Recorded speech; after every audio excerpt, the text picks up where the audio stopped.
So,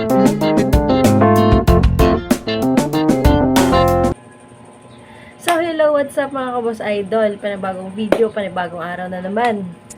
So, for today's video, pag-uusapan natin ay tungkol sa mga tips na kung papaano palakasin ang confidence. Try lang. Kung paano palakasin yung confidence natin bilang mga vlogger, no? So, gusto ko i-share sa inyo kasi katulad ko na small YouTuber pa lang, gusto ko mag-improve yung self ko. Katulad nung mga first na mga video ko, hindi pa ako masyado magaling talaga. Medyo nahiya pa ako. So ngayon, paunti-unti, gusto ko siya talagang improve kasi para naman sa akin talaga yun, diba? Pag nag-improve ako, sino naman kinabang, diba? Ako din naman. So, yun lang po. Gusto ko din i-share sa inyo kasi alam ko na effective ito sa mga baguhan, sa mga gustong maging vlogger, sa gustong sumikat or lumaki yung channel, ganun. So, bago po tayo magsimula, gusto ko lang sa inyo sabihin na shout out po pala sa lahat ng mga riders, ng mga naging friends natin, no? Sa lahat ng mga tumulong sa akin, sa lahat ng mga nag-subscribe, at sa mga taga-TP na mga katrabaho ko, shout out po sa inyo lahat. Sana okay kayo lahat. And then, thank you so much. Sana mas dumami pa. So, ayun mga kaboss idol, no? Mag-start na po tayo.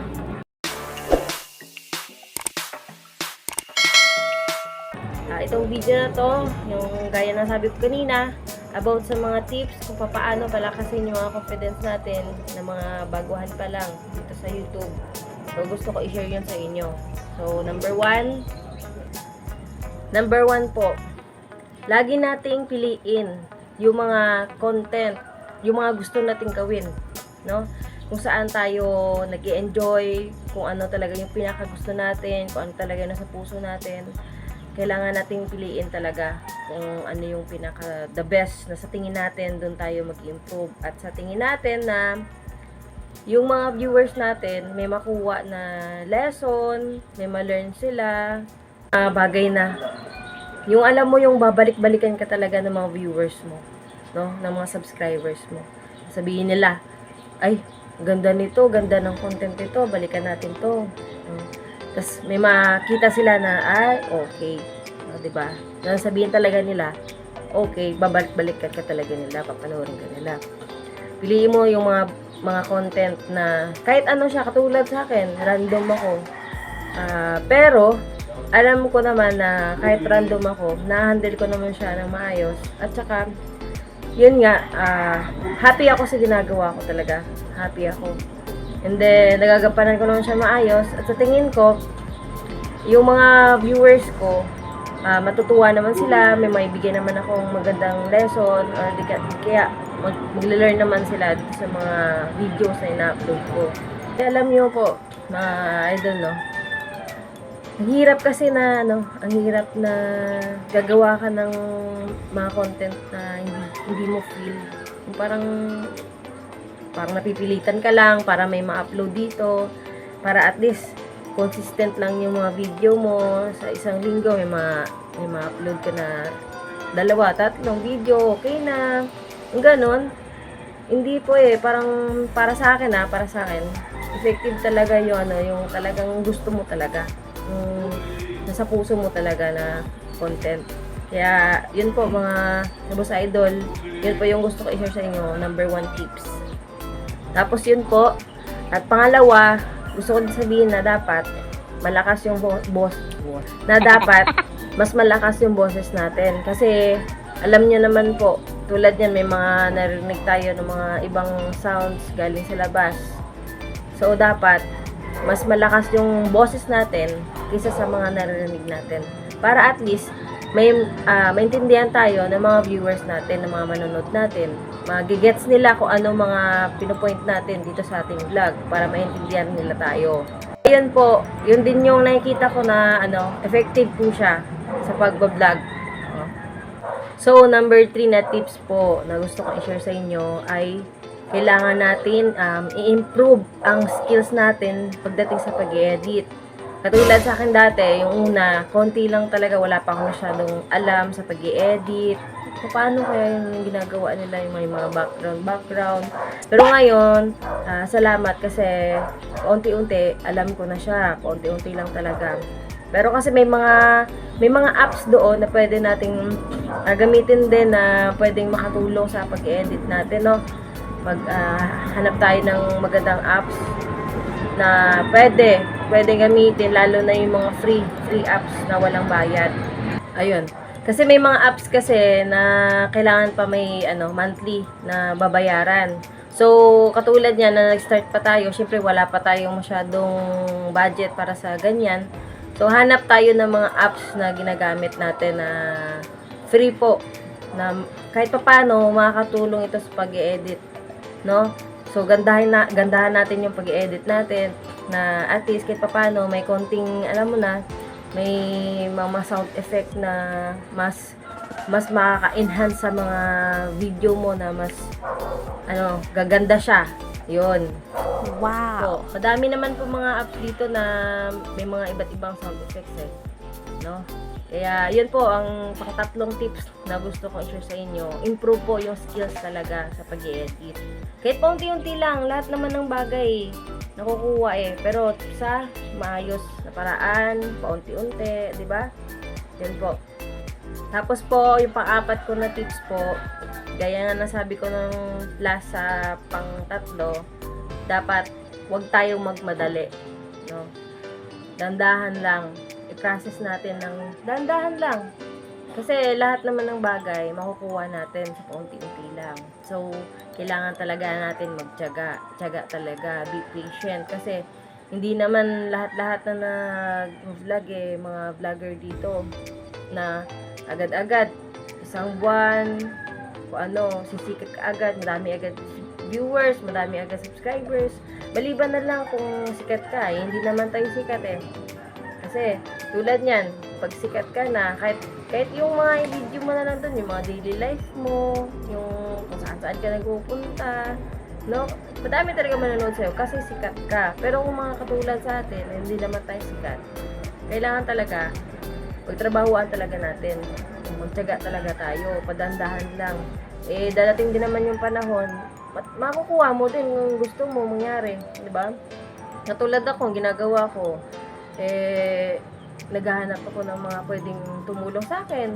Pwede kuya, boss, pa-subscribe. Tapos yung mga workmates ko, doon, hihingi ako sa kanilang tulong or kahit sino. As long as wala ka namang ginagawang masama, bakit ka mahiya, diba? Yun nga, be patient. Talagang habaan natin pasensya natin. Kasi, lahat-lahat naman tayo, nagsisimula talaga tayo sa, diba, sa maliit hanggang sa, diba, alam mo yun, mag-i-improve tayo. No? Paunti-unti lang talaga. Paano, no? Paunti-unti. Tapos po, panglimang tips po. Diba?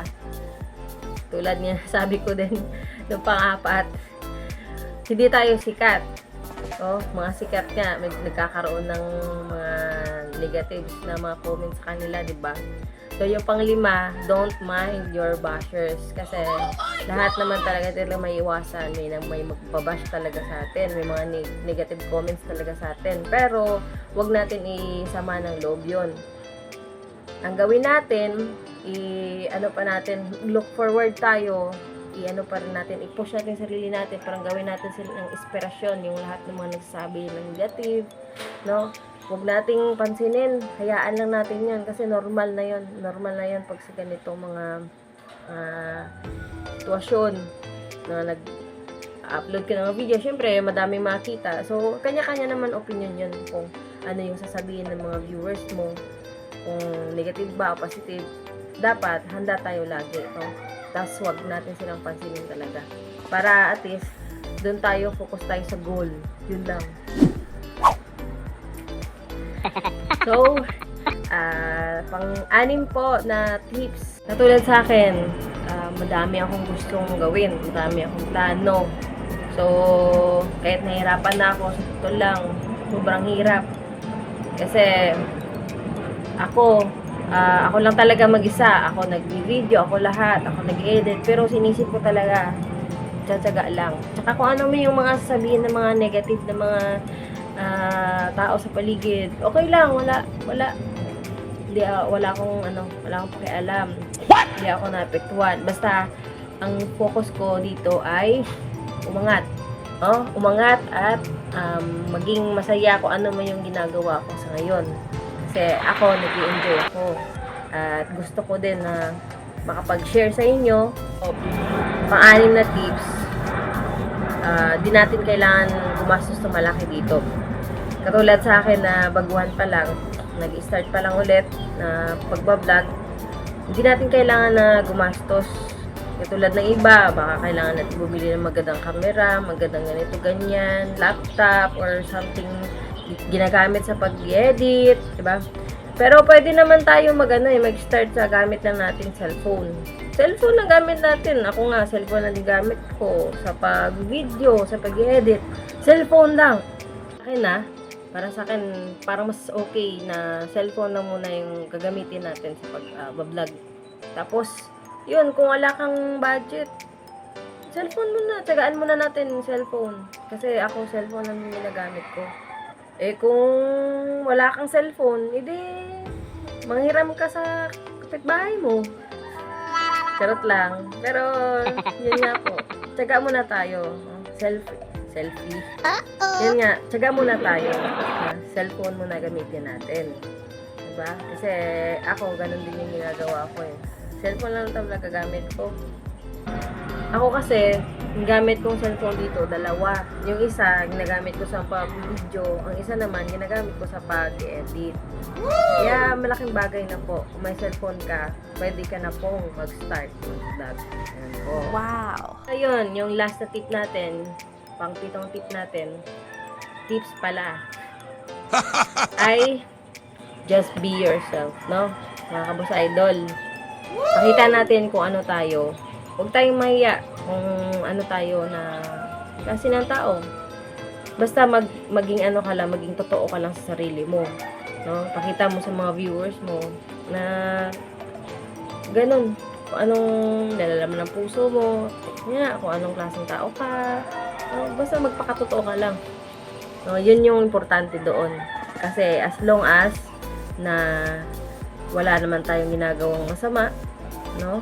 Wala naman tayong naapakan na tao, wala naman tayong naagrabyado, huwag tayong mahiya. Just be yourself lang talaga. Magpakatotoo tayo. Kasi malaking bagay po ito bilang isang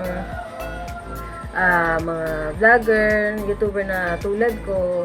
Talagang kailangan na natin magpakatotoo lang tayo. Kasi malaking bagay po ito sa pag-i-improve sa ating mga skills, pag-improve sa ating sarili. Kaya magpakatotoo lang tayo, yun talaga ang pinakamahalaga dito, no? So, yun. Sana may naitulong ako sa inyo. Kahit papano, kahit di pa masyado ako ganun kagaling, pero gusto ko sa inyo laging mag-share ng mga tips, ng mga kaalaman. Katulad niyan. Kasi katulad sa akin, yung mga bagay na nakakatulong sa akin, gusto kong ibahagi sa inyo para lahat tayo masenso, lahat tayo mangat, lahat tayo mag-improve, no? So, happy na po ako doon. So, bago po magtapos ng lahat, gusto ko pong sabihin sa lahat-lahat na gaya po sa nasabi ko kanina, thank you so much sa mga nagtulong sa akin, sa mga kabos idol natin ng mga riders dyan, sa mga naghahatid sa akin, papunta trabaho, pauwi, ng mga riders, no, na tumutulong sa akin. Thank you so much sa inyo talaga. Saludo po kami sa inyo. So, yun po. God bless po sa inyo lahat. Ingat po lagi sa pagdadrive. At yun po sa mga friends ko dyan. Hello po. Shout out po sa inyo lahat. Shout out po pala si Tita Cheryl Pecky. Tapos si paring Joey. Sila ni Gio. Sila ni Ana. Lahat po ng mga ka-workmates ko, hello po sa inyo lahat. Shout out po sa inyo. God bless po. Maraming salamat sa inyo lahat sa mga nagtitiwala sa akin, no? Talagang sobrang na-appreciate ko po. Malaking bagay po sa akin ang mga itutulong nyo sa akin dito sa aking channel. So, yun po. Bago po magtapos ang lahat, gusto ko lang sabihin na don't forget to subscribe, like, follow, and share. At i-click ang notification bell para ma-update kayo sa mga sunod kong video. God bless po.